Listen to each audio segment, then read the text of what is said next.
నమస్తే. రాష్ట్ర వ్యాప్తంగా కూడా BJP versus Congress, Congress versus BRS నాయకుల మధ్య మాటల యుద్ధం నడుస్తోంది. ఇంకో అడుగు ముందుకేసి బండి సంజయ్ మీద గుడ్ల దాడి కూడా పాల్పడేటువంటి పరిస్థితి. ఇది ఖచ్చితంగా కాంగ్రెస్ నాయకుల కుట్రే అంటూ కూడా బీజేపీ నాయకులు చెప్తా ఉన్నారు. మాట్లాడదాం ఇదే అంశం మీద. ప్రస్తుతం మనతో పాటు కాంగ్రెస్ పార్టీ నాయకులు, అఫీషియల్ స్పోక్స్ పర్సన్ రాకేష్ ఉన్నాడు. రాకేష్, అసలు నిజంగా ఏం జరిగింది? బండి సంజయ్ కాన్వాయ్ పైన గుడ్ల దాడి చేసింది కాంగ్రెస్ నేతలు అంటున్నారు. సో ఏకీభవిస్తారా దీన్ని? ఆ దాడి చేసింది కాంగ్రెస్ పార్టీ కార్యకర్తలా లేకపోతే ఇంకా వేరే వ్యక్తులు అనే విషయాన్ని పక్కకు పెడితే వాళ్ళు కోడిగుడ్డతోనే దాడి చేసిండ్రు. మాలాంటి వాళ్ళం ఉంటే 100% కంకరాలతో దాడి చేసేవాళ్ళం. ఎందుకో ఎరికేనా? ప్రతి వ్యక్తికి మాతృమూర్తి ఉంటుంది, తల్లి. ఆ తల్లిని రాజకీయాల్లోకి ఇడిచి బండి సంజయ్ గారు తెలంగాణ రాష్ట్ర ఉద్యమకారుడు, తెలంగాణ రాష్ట్ర మంత్రి పొన్నం ప్రభాకర్ గారిని ఉద్దేశించి, వారి యొక్క తల్లిని ఉద్దేశించి, పొన్నం ప్రభాకర్ నువ్వు తల్లికి పుట్టినవా, పుడితే సాక్ష్యం ఏందని ఎవరైనా అడుగుతారా? ఏ గాలికి కొట్టిన అడుగుతారా? అసలు బండి సంజయ్కి తెలివి, జ్ఞానం, బుద్ధి ఉన్నదా అని అడుగుతా ఉన్నా.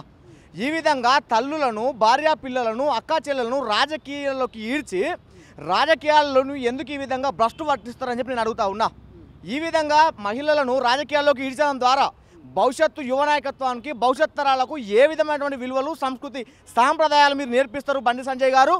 మీరు ఒక పార్లమెంటు సభ్యులుగా ఉండడంతో పాటు కేంద్రంలో అధికారంలో ఉన్నటువంటి పార్టీకి జాతీయ ప్రధాన కార్యదర్శి హోదాలో ఉండవు.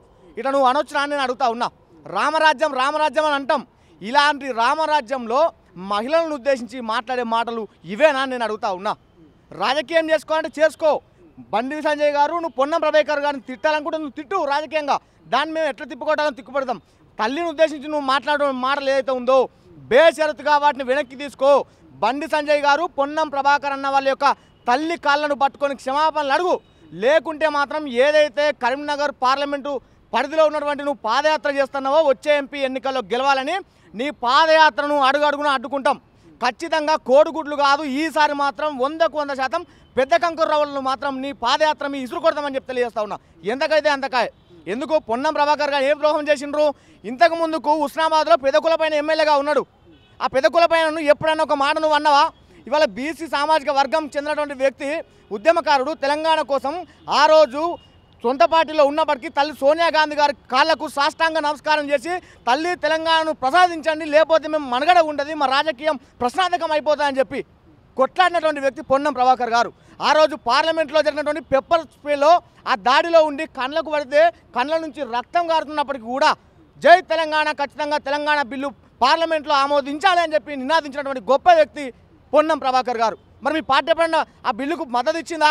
అసలు తెలంగాణ ఏర్పాటు విధానాన్ని మీ మోడీ గారు వ్యతిరేకిస్తారు, మీ బీజేపీ పార్టీ వ్యతిరేకిస్తుంది. తల్లిని చంపి బిడ్డకు జన్మనిచ్చిందంటారు.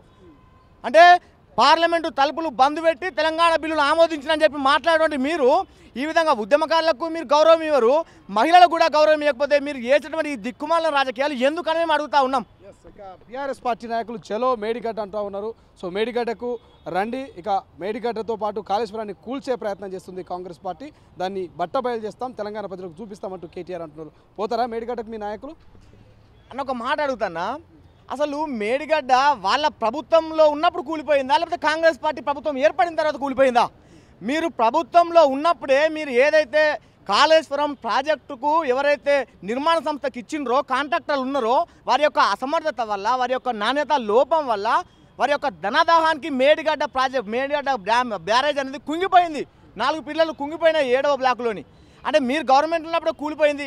మేము స్పష్టంగా మొన్న మా రాష్ట్ర ముఖ్యమంత్రి గారు చెప్పిండ్రు అసెంబ్లీలో, మీరు రండి, పదే మేడిగడ్డలోని పిల్లర్లు కుంగిపోయినాయి కదా, కాళేశ్వరం ప్రాజెక్టు నిరుపయోగమైనటువంటి ప్రాజెక్టుగా మిగిలిపోయింది. తెలంగాణ ప్రజల యొక్క రక్త మాంసాలను కరిగించుకొని పన్నుల రూపంలో చెల్లించినటువంటి దాదాపు 1,00,000 కోట్ల రూపాయలను తీసుకుపోయి గోదావరి గంగ పాలు చేసిండ్రా నాయన.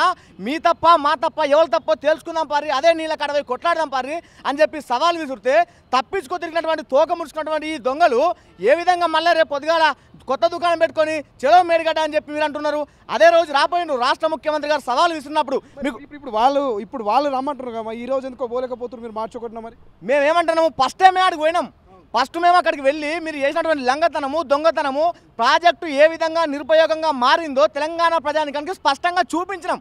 రాష్ట్ర ముఖ్యమంత్రి గారు సవాల్ విసినప్పుడు ప్రతిపక్ష పార్టీలో ఉన్నటువంటి మీరు రావాలిగా సవాల్ను స్వీకరించి లేదు కాంగ్రెస్ పార్టీ మా మీద దుమ్మెత్తిపోతుంది, కావాలనే తెలంగాణ సమాజంలో పలచన చేస్తుందని చెప్పి ఎందుకు తిప్పికొట్టలేకపోయారు? అక్కడికి ప్రాజెక్టు సాక్షిగా వచ్చి మీరు చేసినటువంటి తప్పులు అందులో ఉన్నాయి కాబట్టి ఈ డొంక తిరుగులు తిరుగుతూ ఉన్నారు, తప్పించుకు తిరుగుతున్నారు. సమాజానికి మొత్తం తెలుసు వచ్చేటువంటి పార్లమెంట్ ఎన్నికల్లో 1-2 సీట్లు గెలుచుకోవాలని చెప్పి కొత్త దుకాణం ముంగడ పెట్టుకున్నారు కాబట్టి ఎట్టి బస్సులో మిమ్మల్ని నమ్మరు. మీ నాయన ప్రతిపక్ష పార్టీ హోదా కలిగినటువంటి నాయకుడు అసెంబ్లీలోకి రాలేదు కదా. మేడిగడ్డ మీద కాళేశ్వరం ప్రాజెక్టు మీద సుదీర్ఘమైనటువంటి చర్చ జరుగుతున్నప్పుడు, పవర్ పాయింట్ ప్రజెంటేషన్ జరుగుతున్నప్పుడు మీ నాయన తప్పించుకున్నాడు. ఇప్పుడు ఏ విధంగా మిమ్మల్ని రమ్మంటే వస్తాం? మీరు ఏ హోదాతో మిమ్మల్ని రమ్మని అంటున్నాను మేము అడుగుతా ఉన్నాం. ఎట్టి పరిస్థితుల్లో ప్రజలారా మీరు ఆలోచన చేయండి.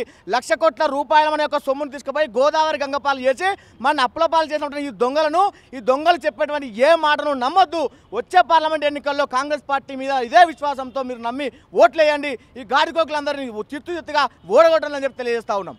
రైట్, ఇది మొత్తం మీద రాష్ట్ర వ్యాప్తంగా కూడా కాంగ్రెస్ నేతల మధ్య బీజేపీ నేతల మధ్య చిన్నపాటి మాటలు యుద్ధం అయితే నడుస్తూ ఉంది. ఒకరి మీద ఒకరు బగ్గుమంటూ సోషల్ మీడియాలో కౌంటర్కు ఎన్కౌంటర్ ఇస్తున్నటువంటి పరిస్థితి చూద్దాం. మరి చలో మేడిగడ్డ అంటా ఉంది మరి ప్రతిపక్ష పార్టీ అయినటువంటి బీఆర్ఎస్ పార్టీ నాయకులు, మరి అధికార పార్టీ నాయకులు పోతారా, మరి దీని మీద ఎట్లా స్పందిస్తారనేది ఒక ఉత్కంఠమైనటువంటి వాతావరణం నెలకొంది.